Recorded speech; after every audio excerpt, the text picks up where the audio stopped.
குட்டீஸ். இன்னைக்கு ஒரு ஹெல்த்தி ரெசிபி தான் பார்க்க போறோம். அதுவும் பாரம்பரியமான ரெசிபி தான்.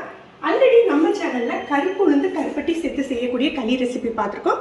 இன்னைக்கு பார்த்தீங்கன்னா கவுனி அரிசி, கருப்பு கவுனி அரிசி எடுத்திருக்கேன். அதுவும் கருப்பு உளுந்து சேர்த்து செய்யக்கூடிய களி ரெசிபி தான் பார்க்க போறோம். அதுவும் பாரம்பரியமான மெத்தட்ல தான். 1 கப் அளவுக்கு கவுனி அரிசி எடுத்துக்கிட்டா 1/4 கப் அளவுக்கு உடைச்ச உளுந்து கருப்பு உளுந்து எடுத்துக்கணும். இது ரெண்டையும் நம்ம வறுத்து திரிச்சு பவுடர் பண்ணிட்டு தான் நம்ம வந்து களி செய்ய போகிறோம். கருப்பட்டி அளவு பார்த்தீங்கன்னா அரிசியை பொறுத்து கிடையாதுங்க, மாவை பொறுத்து தான் கருப்பட்டி அளவு. நல்லெண்ணெய் எடுத்து வச்சுருக்கேன். செய்யலாம் உங்களுக்கு கருப்பட்டி அளவு எவ்வளோன்னு காட்டி தரேன். முதல்ல அரிசியும் பருப்பையும் வறுத்து எடுத்துடலாம். ரெண்டையும் ஒன்றா சேர்த்தே வறுத்துக்கலாம். கருப்பு உளுந்தில் கல் ஏதாவது இருக்கான்னு பார்த்து க்ளீன் பண்ணி எடுத்துக்கோங்க. இதை மிதமான தீயில் 2 நிமிஷம் வறுத்துக்கிட்டிங்கன்னா கரெக்டாக இருக்கும். நம்ம மிக்சியில் திரிக்கிறதா இருந்தால் மாவை திரித்த பிறகு 2 தடவை நல்லா சலித்து எடுத்துக்கணும். இப்போ இதை திரித்து எடுத்துடலாம். நான் இன்றைக்கி 1 கப் அளவுக்கு மாவு எடுத்துக்க போகிறேன். அந்த 1 கப் மாவுக்கு இந்த மாதிரி கருப்பட்டி சில்லியில் பாதி அளவுக்கு கருப்பட்டி கரெக்டாக இருக்கும். இதை ஹாட் வாட்டரில் கரைச்சி எடுத்துக்கிறேன். கிராம் கணக்கு பார்த்தீங்கன்னா 50 கிராம் அளவுக்கு இருந்தது கருப்பட்டி. 1 கப் அளவுக்கு மாவு மிக்சியில் நல்லா சலித்து எடுத்துக்கணும். 1 கப் மாவுக்கு 3 கப் அளவுக்கு தண்ணி கணக்குங்க. 1/2 கப் அளவுக்கு கருப்பட்டி சாறு இருந்தது. மீதி 2.5 கப்புக்கு தண்ணி சேர்த்துக்கலாம். நல்லா 1க்கு 3 அளவு வச்சு வேக விட்டால் தான் களி நல்லா உங்களுக்கு வெந்து வரும். இதை அப்படியே மூடி வச்சுடுங்க. நல்ல கொதி வரட்டும்.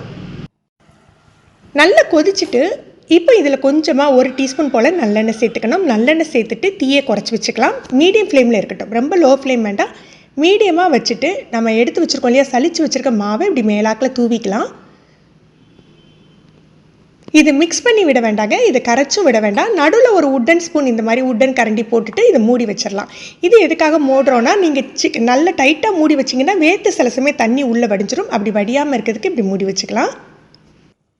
ஒரு 10 நிமிஷம் வேகட்டும். ஒரு 7-8 நிமிஷம் கழித்து திறந்து பார்த்துக்கோங்க.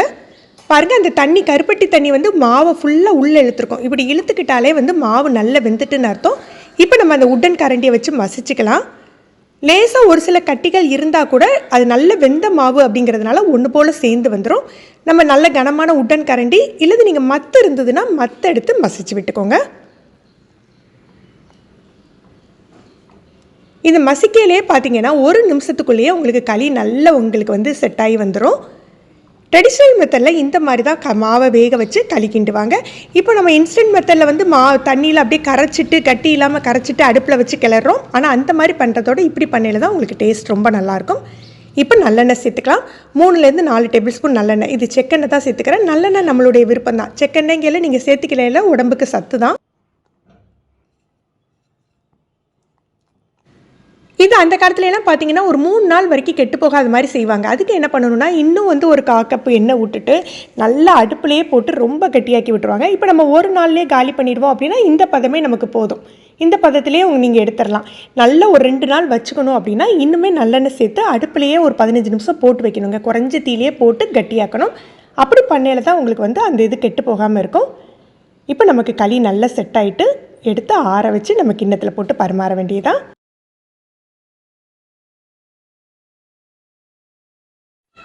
கருப்பு கவுனி, கருப்பு உளுந்து, கருப்பட்டி இது 3மே செம்ம காம்பினேஷனாக இருக்கும். ஃப்ரெண்ட்ஸ், நீங்களும் இந்த ரெசிபி ட்ரை பண்ணி பாருங்கள். இந்த வீடியோ பிடிச்சிருந்ததுன்னா லைக் பண்ணி ஷேர் பண்ணுங்கள்.